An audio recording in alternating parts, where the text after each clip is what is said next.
Hi, I'm Raylan Wooster, and this is Spreading the Word. That's word with a capital W, as in the written word, the Bible, and the Word made flesh, Jesus Christ. Today I'm going to share with you another of Brian Wooster's inspirational insights. These are little analogies and inspirations that he wakes up with, that the Lord gives him in his sleep. And so I'm about to share with you Balloons by Brian Wooster. Balloons. Something happened this weekend that I didn't understand. I found myself wrestling within myself over something as simple and joyful as balloons.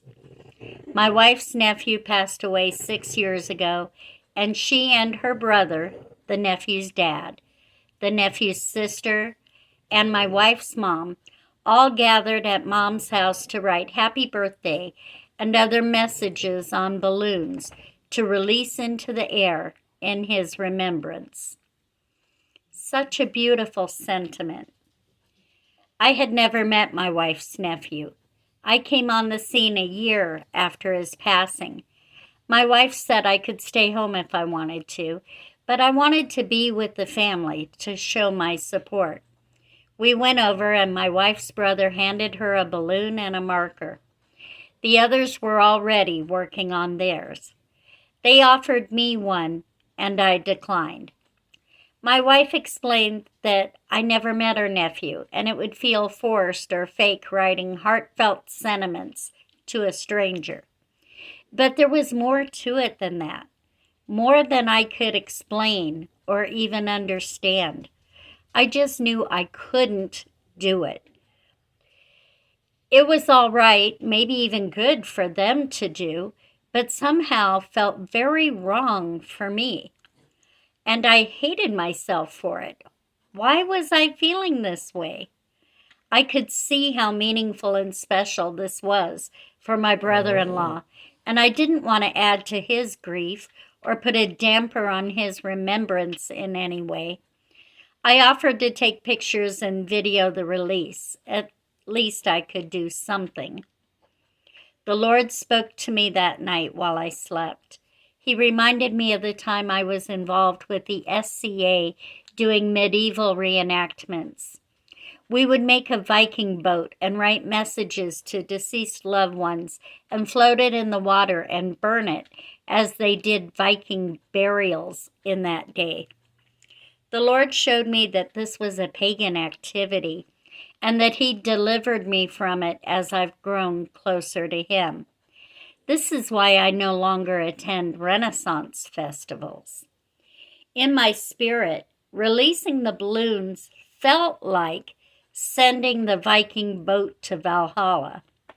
I know it's not the same thing, but it felt wrong to me, and that's why I struggled with it. I discussed all this with my wife in the morning. She said that each person's walk with the Lord is unique and individual. There are things that are fine for other people and other Christians that are wrong for her. She has made a vow to the Lord not to let one drop of liquor or alcohol touch her lips. It's fine for others to toast a wedding with a glass of champagne, but she can't. It would be a grave sin for her, as releasing the balloons would have been for me. Now I understood. I can drink champagne.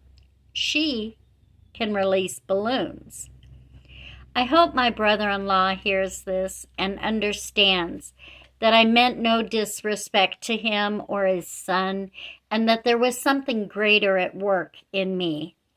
God will use whatever it takes to mold us into the image of His Son. It's often something different for each person, something meaningful to them, even something as simple and joyous as balloons. Is there something in your life that God won't allow you to do that is perfectly fine for other believers? Don't feel bad. This is just the way our God works with us as individuals. And isn't it great that He takes such a personal interest in each one of us, that He customizes our walk to fit our needs and our personalities? I hope you enjoyed listening to balloons and that it gave you some insight into maybe why God doesn't allow you to do certain things in your life that is okay for others. Please share this insight with others you think you would bless, and don't forget to like and subscribe.